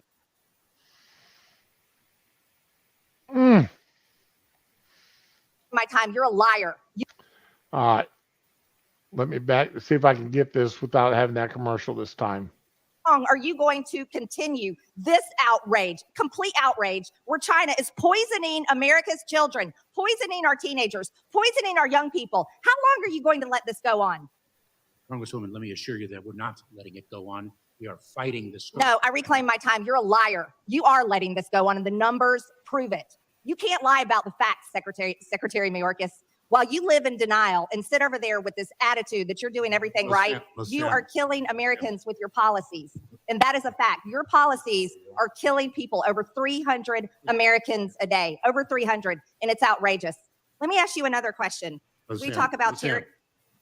All right. Now do you know what mistake she made there, Dar? What? No. Okay. She called him a liar. Yeah. You can't call somebody a liar like this. They actually have rules against that. And she let herself get carried away.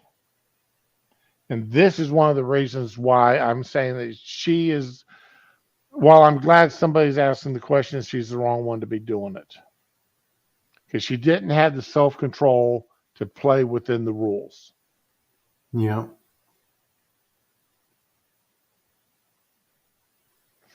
You can be angry. We've seen plenty of angry people up there. And as a Republican, we all know this, you cannot allow your anger to let you come close to coloring outside the lines. The Democrats can color outside the lines all day long, but Republicans can't. And she colored outside the lines. She overstepped the bounds. She broke the rules, and she's going to pay for it. The ranking member is recognized. You know, we can disagree, but just the fact that we have people watching, you don't have to call a witness a liar. And I just... Excuse me, does the ranking member have a point of order? Well, no. Actually, I want you to take the words of the speaker down. So, but I need to explain. So the gentleman does have is Yes. raising a point Yes. of order. So the point is, in raising this point of order, And gentleman's time will be restored. you know, we have a history of being a bipartisan committee that work on solutions. Oh, it's now. I want to reach out. The man is sitting there lying. He's sitting there lying. There is no committee, but particularly judicial committees or subcommittees that are bipartisan. Not for the past dozen or so years. Not for the past dozen or so years. And we can disagree, but we've gotten to the point of the language that we're using is not the kind of language that historically we, as members of this committee, we've used. And again, I just think in the interest of civility of this committee, I would implore all of the members that understand the strength and concern, but you know, there's a way that we ought to conduct ourselves. And what I'm hearing is not how a majority of this committee conducts business. We can do better. I ask that the words be taken down. Committee will suspend. The gentleman will state the words that he wishes to. Okay, Raman, you're exactly right. I really do want to shake them. And yeah, you're right, Sean. They are upset because it's true. Yep. They got caught. They got, the truth was spoken and the truth hurts. Unfortunately, the truth is against the rules. Speaking the truth that bluntly is against the rules. You have to couch them a certain way. To be taken down. The gentlelady referenced the secretary and called him a liar. Chair asks the gentlelady if she wishes to seek unanimous consent to modify or withdraw her remarks. I will not withdraw my remarks because the facts show the proof. That's mistake number 2. She should have withdrawn those remarks. She should have sucked it up and withdrew them remarks. But she let her ego get in the way of doing what the prudent thing is to do, what the smart thing is to do. Remember, being in politics, sitting on these committees, it's as much gamemanship as anything else. You can't just reach up there like playing a game of chess and reach across with the fly swatter and knock everything to the floor and then declare you won. You can't do that. You have to color within the lines. And you can't let your ego be so damn big that you can't admit that you screwed up. And if she would have admitted she screwed up, it'd been a lot better. Okay.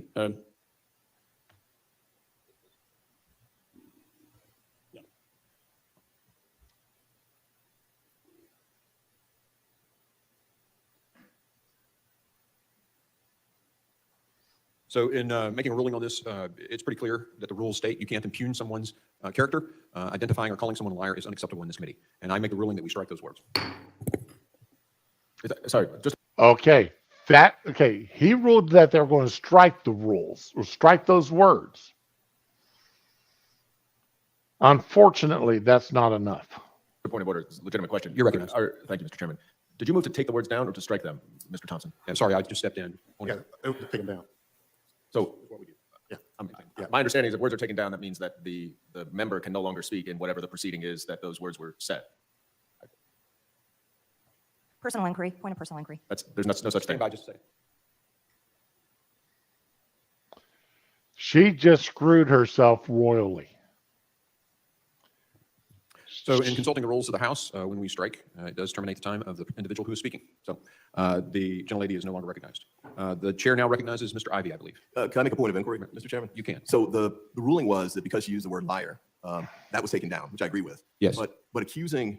A statement of fact is very similar to the posters that Mr. There's no statement of fact. There's no statement of fact. Bullshit. There's no statement of factual fact. basis for the statement. We're not here to debate this, okay? And the ruling was made by the chair that these previous words were not against the rules of Clause 1 and Clause 4 of Rule 17. But to tell someone that they are a liar it's pretty clear in the rules. Slander is clearly covered by the rules. The impugnment, I can't imagine an allegation worse than the one that she just made. I mean, that has got to be in the category of taking words down. No, it is not. It does not fit the rules by the ruling of the chair. And we've already voted on that. It is past us. We have the secretary until about 1:30. We're going to move on. And Mr. Ivey, you're recognized for your 5 minutes of questioning.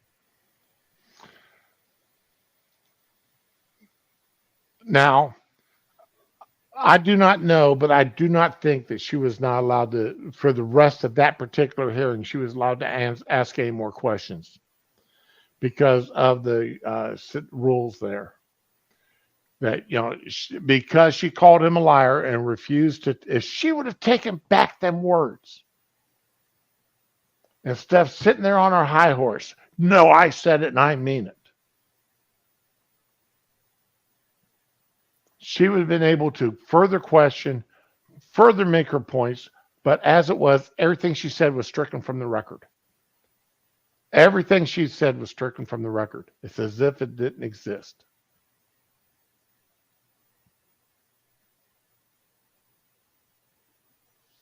So,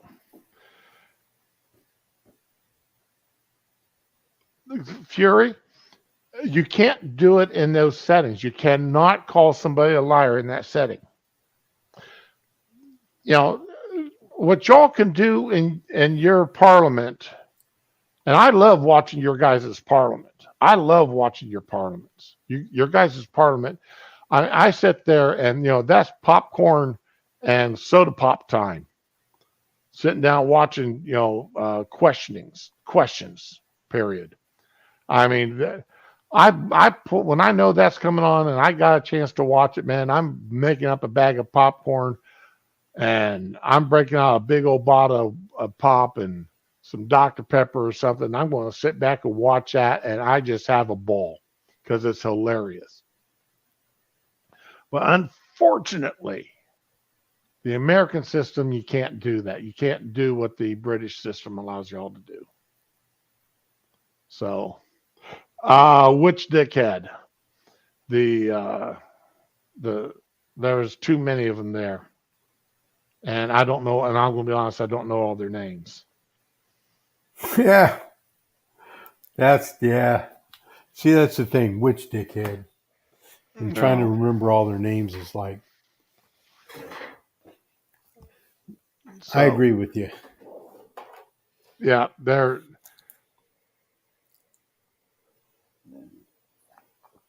Yeah, PMQs are wonderful. I just love them. I mean, like I said, to me, that's popcorn time. And that's where I've learned more about British politics than anywhere else, is watching PMQs and Canadian politics. Yeah, see, British politics are interesting. But the thing is, when British politicians get caught in that, they go, "Hey, well, I did wrong. I'll resign." And ours is double down. I'm not certain, Sean. That's one thing Forbes starts to irritate me about. They used to just put up a real little thing down in the corner, and you could read their nameplates.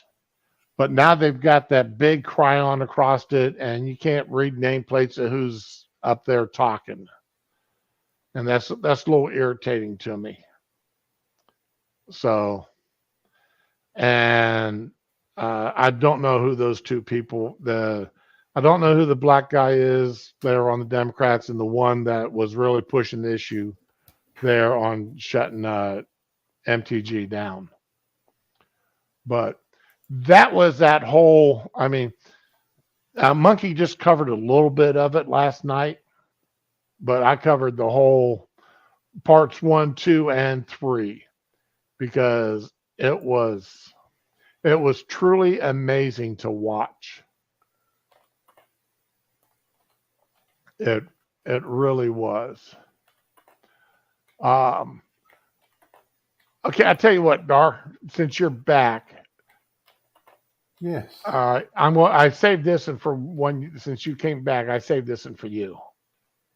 All right. Oh yeah, you're right, Sean. He did seem like somebody kicked his puppy.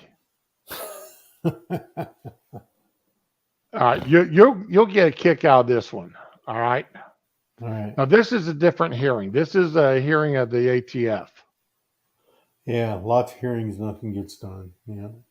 All right. Well, this particular part, I think you'll like. Folks, it appears to me that the gentleman who leads the ATF, the director of the ATF, is unqualified to do so, and let me explain why. Yesterday, the ATF director, Steve Dettelbeck, testified in front of our colleagues on the House Appropriations Committee. Poster board, there he is, that fella right there. When asked if he could define what an assault weapon was, I mean, it's been said several times on the other side, what an assault weapon was.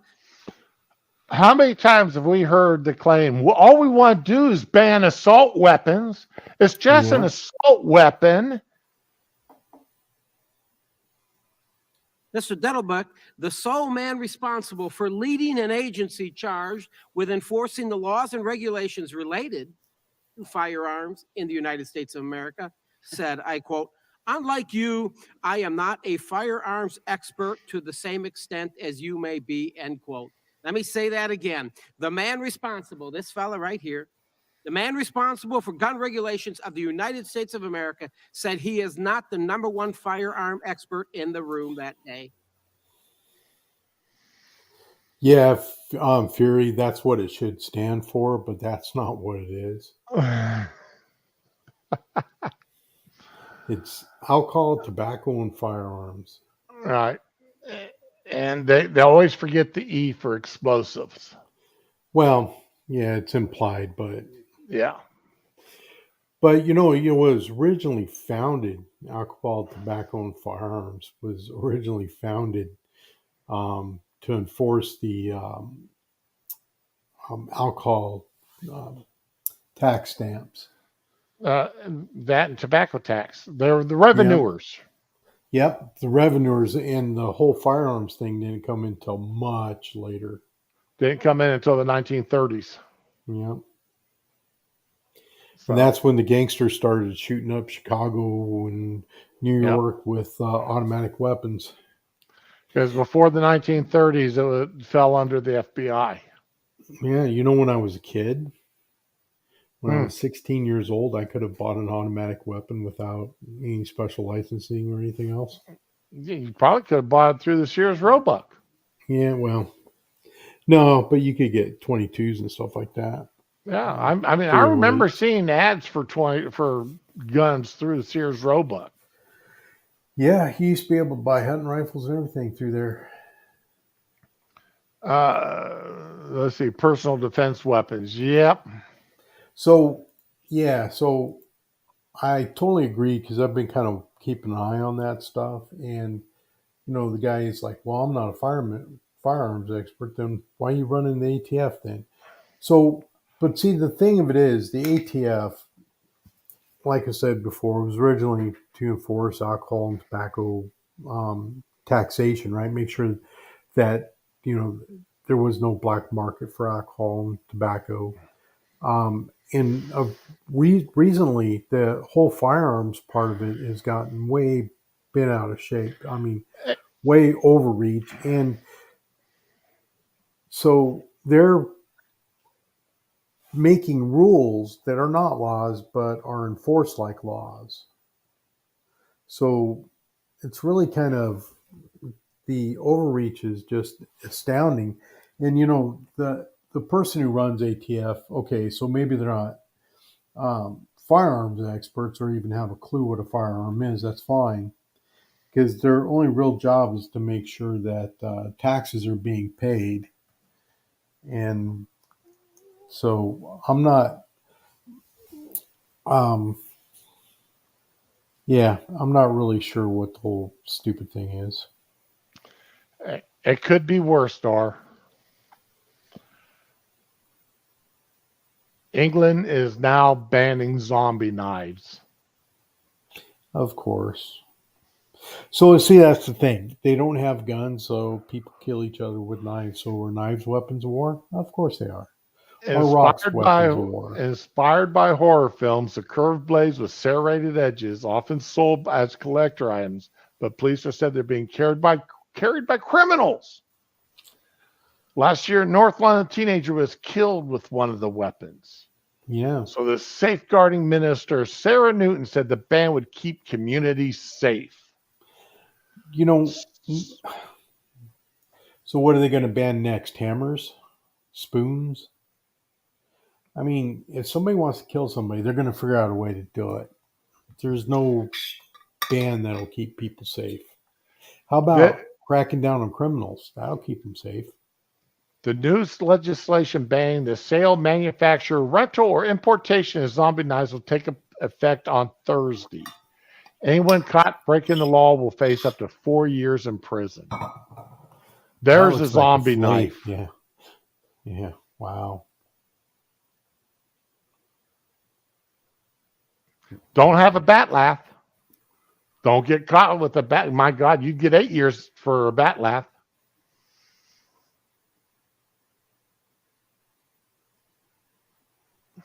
Now, actually, Fury was not covered by that. There was a loophole in the law. Okay. I'm trying to see if they've gotten this story or if it was in another one. All right. There was an actual loophole that allowed people to own them. But anyway,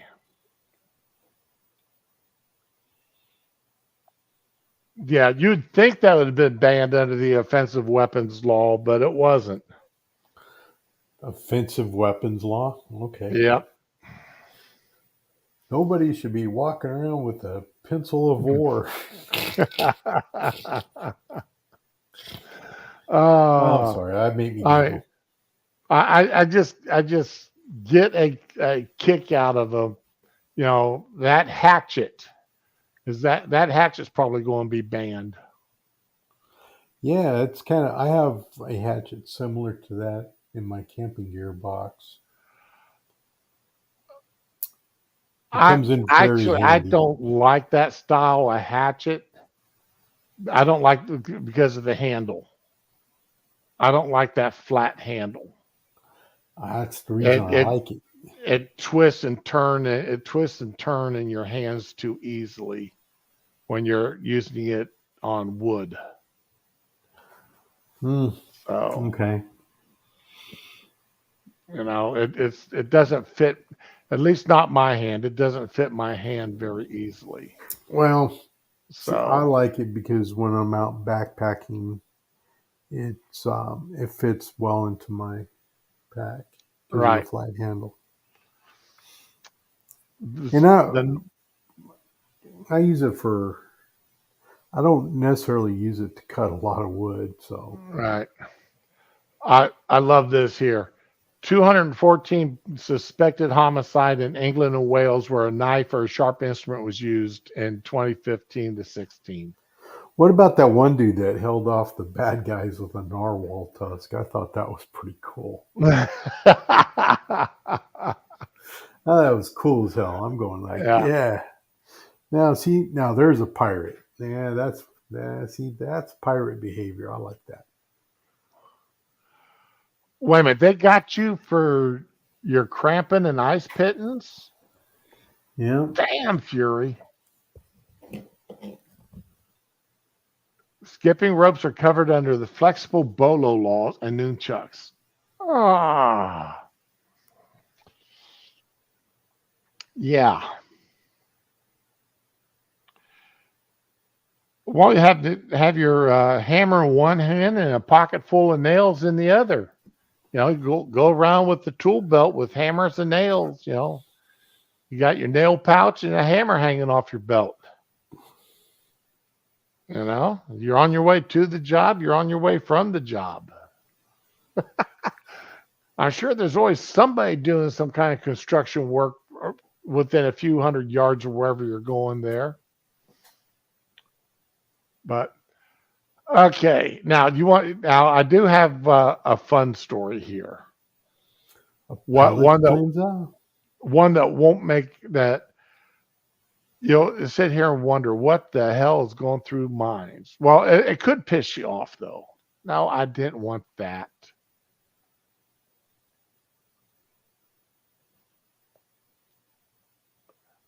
Here we go. Who cleans up after kids on a flight? The cleaning crew. Toronto Blue Jays pitcher Anthony Bass said a United flight attendant made his pregnant wife clean up popcorn their toddler spilled. The flight attendant at United made my 22-week pregnant wife traveling with a 5-year-old and a 2-year-old get on her hands and knees to pick up a popcorn mess the youngest daughter made. Well, here's the thing. There's no proof that actually happened. She may have said something, and she may have felt bad about it. But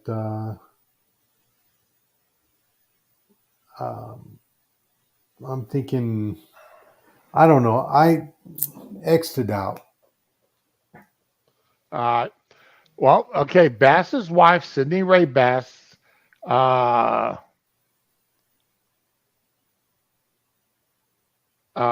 see. The kerfuffle might have been passing noise, but the family's prominence in sports and entertainment amplified the discourse. Then she's got 1 million Instagram. Both women posted about the incident on their Instagram stories. United has not replied to messages, but the Twitter account has asked Bass for more details. So, and this is where people are wrong. They're flight attendants, bro, not your personal housekeepers. Okay, that's right. But these airlines have cleaning crews that go on board these planes and clean them between flights. Sweep them, pull out anything that's been used, wipe them down, sterilize them, yada, yada, yada. That's not the air attendants don't necessarily do that. Yeah. So now, if the kid was throwing popcorn around, then the mother should be hey, take that be told to take the popcorn away from the kid. But I just,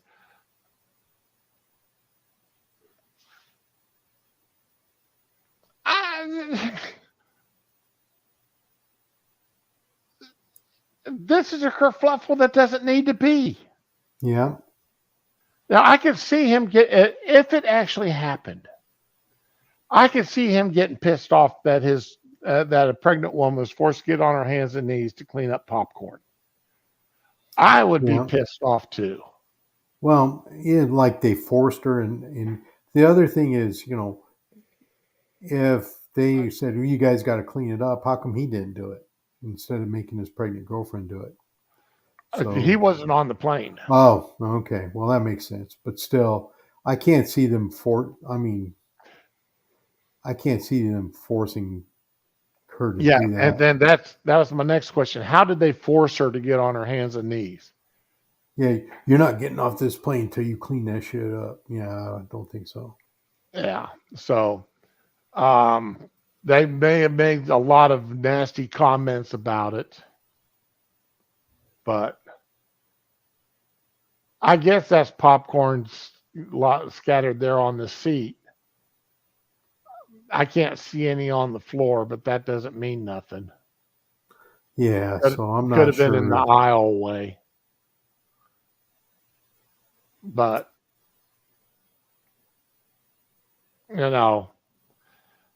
come on. I mean, how many adults have we seen spill their drinks on and their food, their potato chips and such all over the place? And, the air staff, the air attendants don't make them get on their hands and knees to clean up. So, but then I don't eat on a plane normally. Or if I do, I get a sandwich. But I bring my own sandwich with me. The only thing I ever get from the plane is Jack Daniels on ice. Well, I like United because they give Stroop waffles with coffee in the morning. They give what? Stroop waffles. What the world is a Stroop waffle? We can no longer be friends. Strudel? No, Stroop waffle. How do you spell that? STROOP waffle. Stroop waffle. And see, it's a European thing. Europeans are going to know what I'm talking about.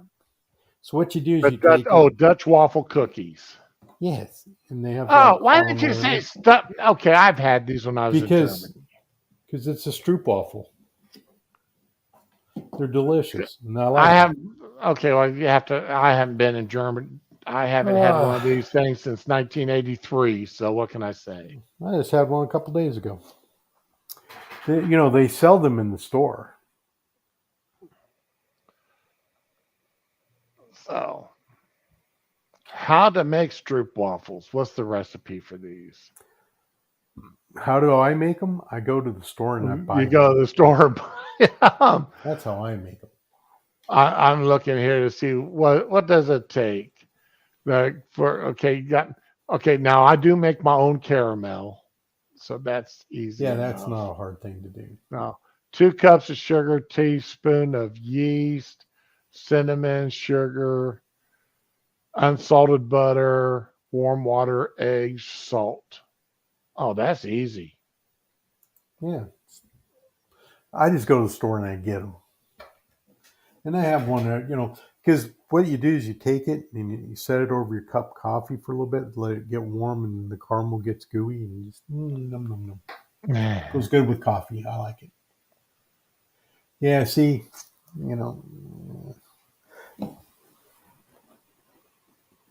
Okay, yeah. Now I don't have that fancy Stroop waffle. Yeah, see, I agree with waffle you, Terry. maker. Yeah, see, that's the reason I buy them from the store, because they're not that expensive of a treat. So I agree with Fury. What's that?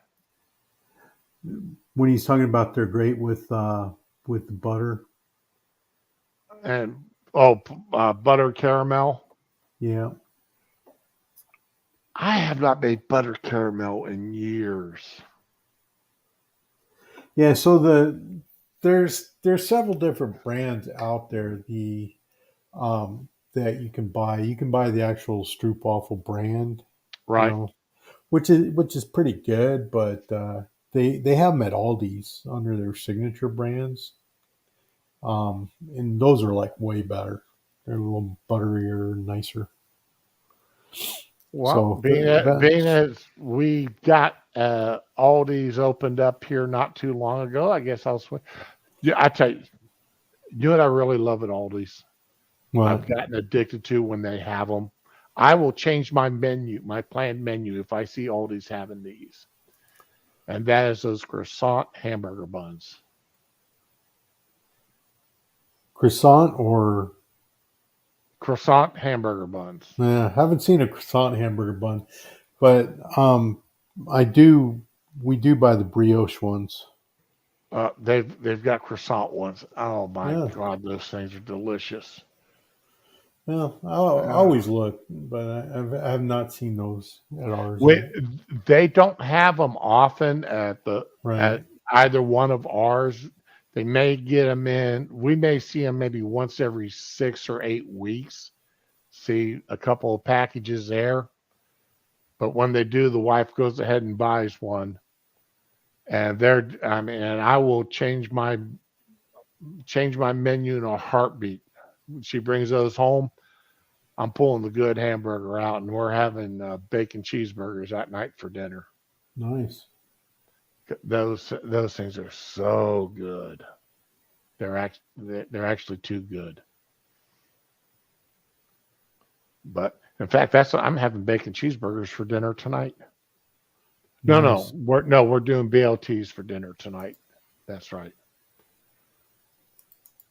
I've got thick cut bacon sitting here. I'm going to cook that up here in a couple hours, and got tomatoes sitting in the refrigerator. Got some Roma tomatoes sitting in the fridge, nice meaty ones.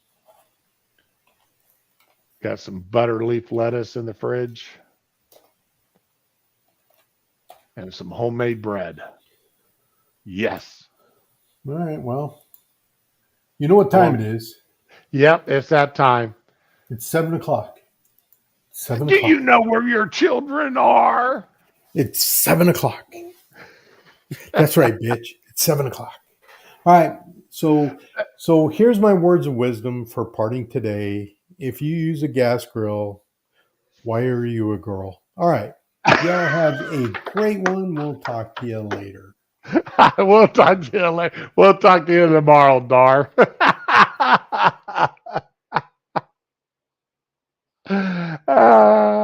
Okay. Yeah, I do own a gas grill. All right. It is my camping grill that I use only in cases of hurricanes so that I can, warm up food without using my range. But as far as cooking outside, that's a charcoal grill. And with the smoking attachment on it. So I'm good to go there. All right. Words of wisdom, as usual. Be with the ones you love. Love the ones that you're with. Tomorrow is the Friday Fun Day stream.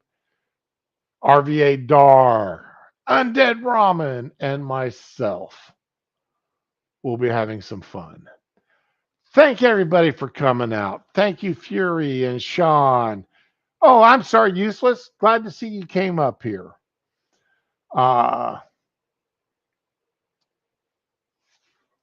And let's see, who else? Neil was here earlier.